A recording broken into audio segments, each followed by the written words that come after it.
Hi folks, Speedway Tag here with a video on a game that I just somehow can't help but keep mentioning on most videos I do, and that's Hive. And the reason it's kind of always in my mind and always getting mentioned is because it's really become um, a pinnacle amongst the modern day tabletop gaming that's been building for a number of decades now. And yet Hive, though coming out in the very early 2004 I think, and my copy might be one of the originals, I think it is, coming out in 2004, the very fact that it's still around today, it's still as popular as it has ever been today, just shows how timeless this game and how enduring this game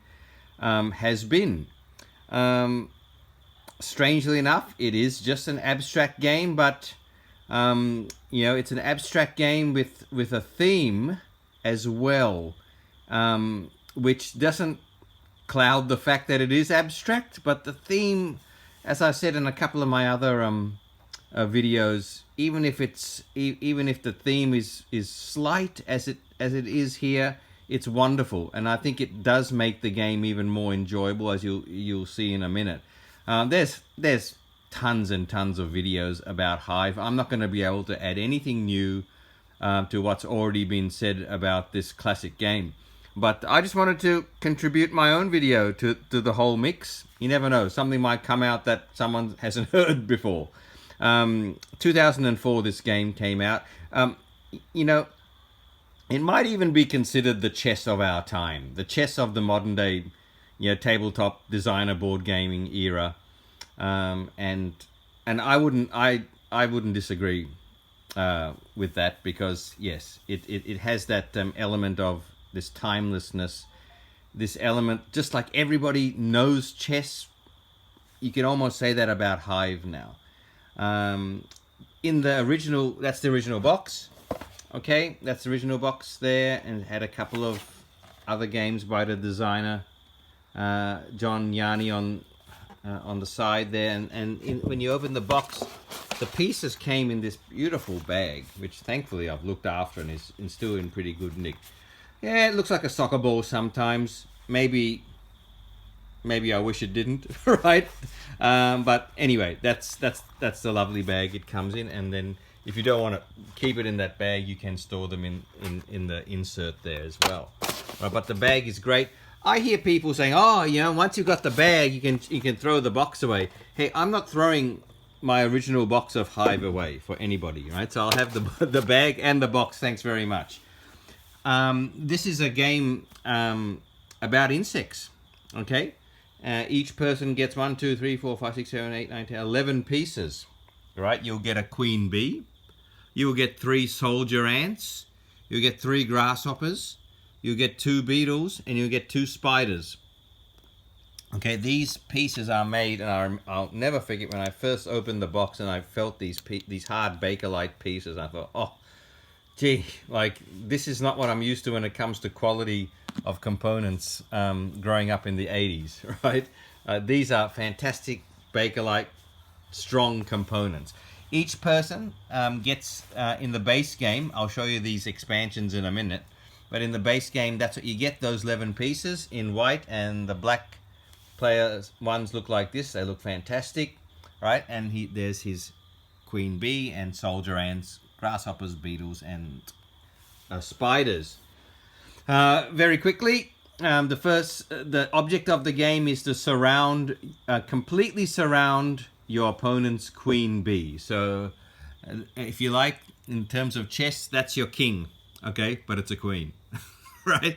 And if the black player gets to surround that white queen bee completely with black pieces or white pieces, that's the end of the game for the white player, and vice versa over here. If the white player can surround that black queen bee with her own pieces or black pieces, in other words, surrounded with whatever pieces, that's the end of the game for the black player then. Okay, the game And each one of these insects moves a bit differently, which I'll show in a second. The game starts by breaking the rules, the main rule straight off, okay? And that is when you place...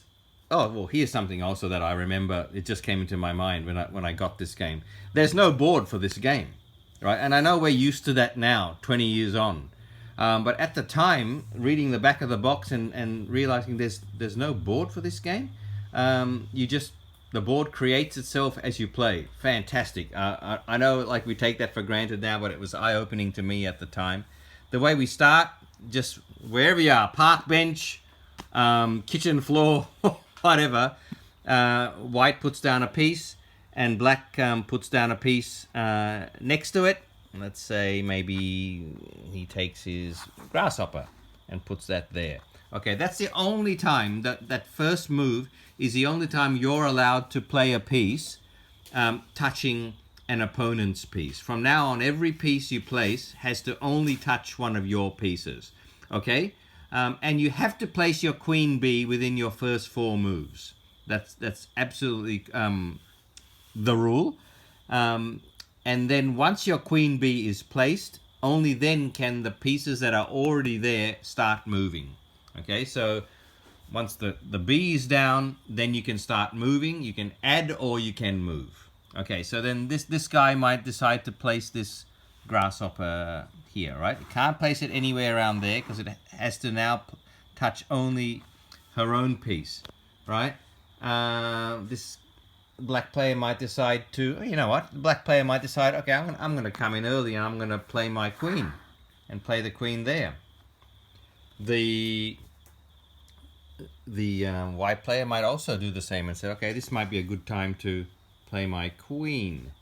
Black player's played his queen now, okay, so he is allowed to move the queen or his grasshopper now. Okay, now we can start talking about how they move. The queen will move 1 space at a time. So 1, like that, okay? Or 1 here.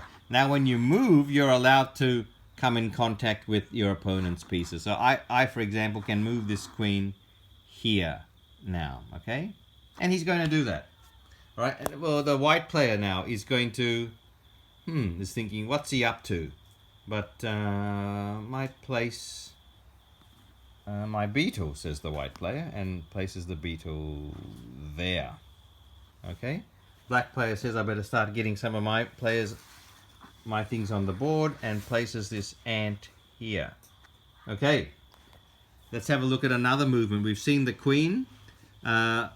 A major rule here is you can never break the hive. Okay, we all know that. It's pretty evident from most games. Let me talk about...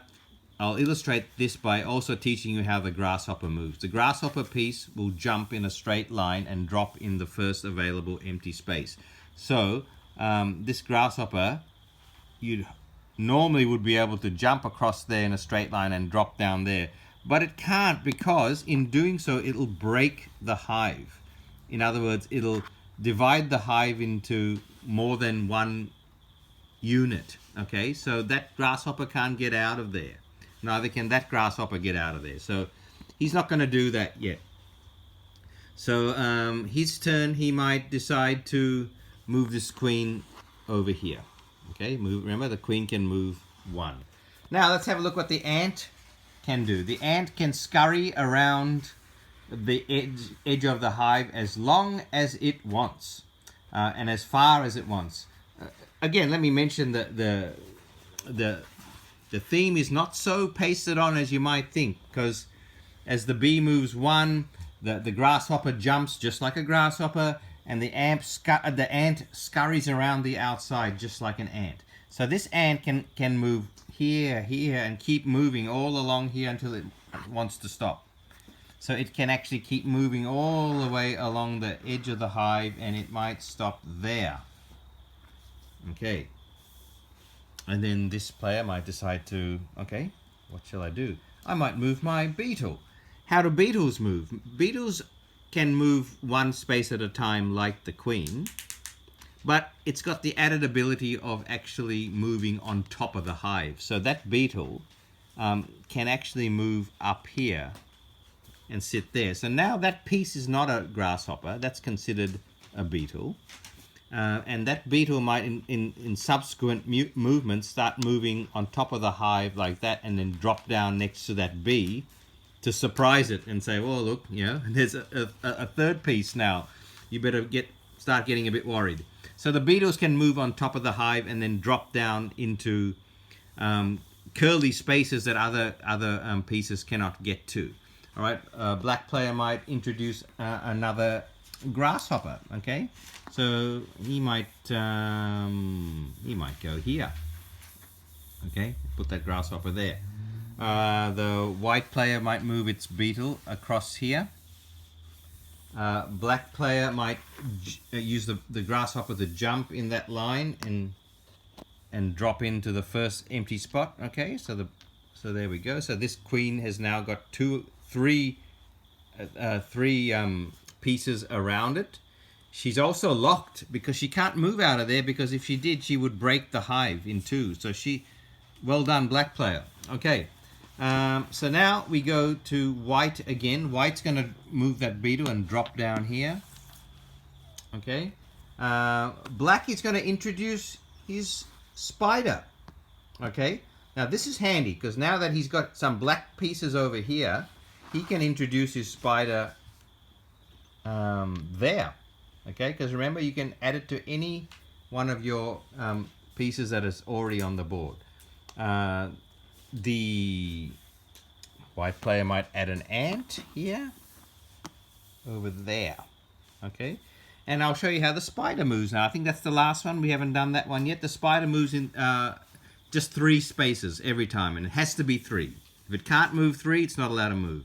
So 1, 2, 3. Okay, scurries and then stops. Scurries and then stops. Again, nice and thematic, just like spiders do. That queen's in big trouble now. As you can see, there's 4 around it. If these 2 spots get filled, the white player is going to lose. Okay, and then we go to the black player again, and the black player might introduce another ant. The white player might introduce another ant as well over here. Black player might scuttle around here, trying to slip in there. Now look at that. He can slide in there, okay, because he fits without pushing any other tiles out the way. There is a rule there where, for example, that queen bee cannot slide out of there, because in order to do that, it would have to move other pieces, you know, shuffle them out the way, left and right. So that's a freedom of movement rule. So the ant was able to slide into there without causing any problems, but that queen cannot slide out of there. Okay, because it cannot slide out without pushing the other pieces in various directions. Now, there's no way the white player would have left the queen for this long here. I'm just sort of playing on the fly. It's difficult to try and replicate the thoughts of 2 different opposing players, right? But this one more black or white piece comes in here, and that player loses. And this goes on, okay? This white player might now play his ant and scuttle around the edge and jump in there. The black player might jump this. Yes, the black player is getting a bit worried about the queen not being able to get out. So he might slide his queen out and move it there. Okay, see, and by doing that, the well-laid plans of the white player now is in trouble. And this goes on and on and on. It's extremely strategic. It's not as easy as I've just demonstrated. There's great push and pull. There's that great feeling of trying to work out what your opponent is planning and coming up with moves that wreck their plans at the very last minute, and then they have to start again. Or, you know, having plan Bs and plan Cs lined up with your insects. As you can see, a lot is already happening here, and a number of insects haven't even been placed on the board yet. So can you imagine when they're all there and they're all moving? It's really, really fun And as I said, thematic too, because the insects, their movement are really tied to the to what kind of creatures they really are. So as this game developed in popularity, obviously the expansions came out, and I got the expansions one at a time when they were just released on their own.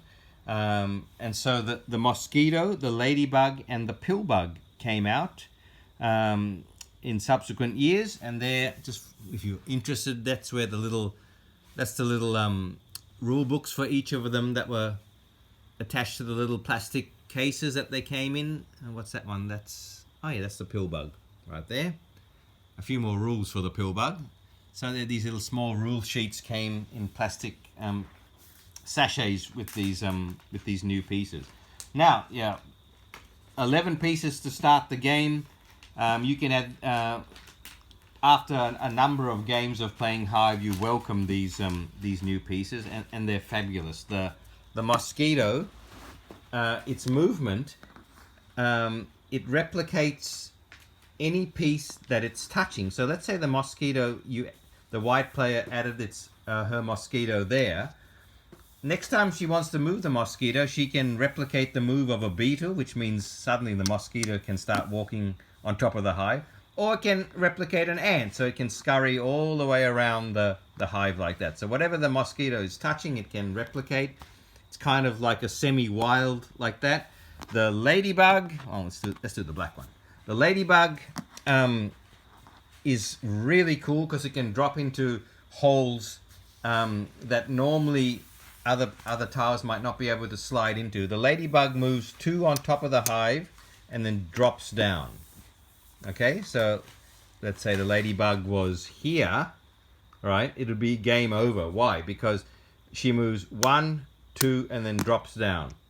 Okay, and there that queen bee has now been surrounded. That would be, ladybug would cause game over.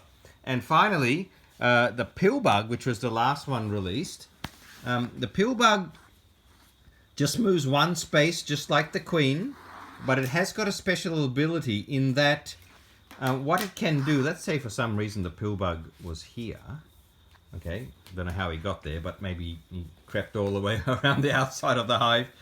The special ability of the pillbug is it can lift a tile that is touching it and deposit it somewhere else, as long as it's still touching the pillbug. So in other words, it can pick that ant up, put it on top of itself, and drop it over here. Okay, it couldn't pick up the ladybug because that would break the hive. So let's say if it was over here, it could pick this ant up, put it on top of itself, and drop it somewhere else. Obviously, I'm not being very strategic as I'm doing that, but there are many benefits to being able to pick a tile up put it on top of the pillbug and drop it down right next to it in another position. And so that's what the pillbug does. Okay, so that is Hive. You'll have a lot of fun with this. First of all, if you like abstract games, you'll love it to death.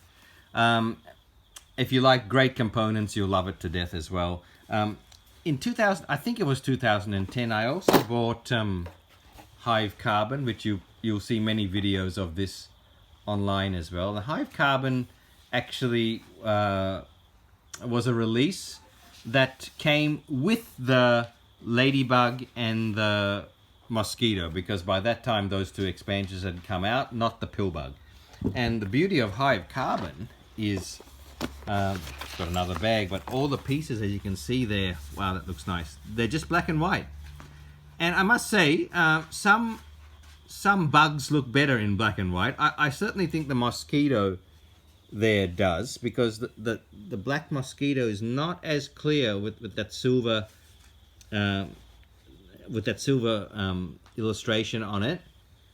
It looks much better there in black and white, and I think the queens look really cool in black and white. So do the ants. So yeah, these are magnificent pieces, and we pull this one out quite often just for a change of scenery. It's really nice. I don't know whether you can get the pillbug in Hive Carbon. I'm not really sure. That would be interesting to check out. But Yes, so that is the great and famous Hive. I certainly haven't shown you anything new except to just contribute my praise to this game. It's really, really fabulous. It's still around today. You can get it in pocket versions and all these other versions, travel versions and things like that. I'm glad I've still got my original. I love the way the box is done, but honestly, if it's just a two-player game, by the way, as well, it's only for 2 players. If you just want to try something new and see what board gaming today is kind of like, even though this is almost 20 years old, you can't go wrong starting here. So hope you have fun. Hope you can pick up a copy if you're interested. Thanks for watching.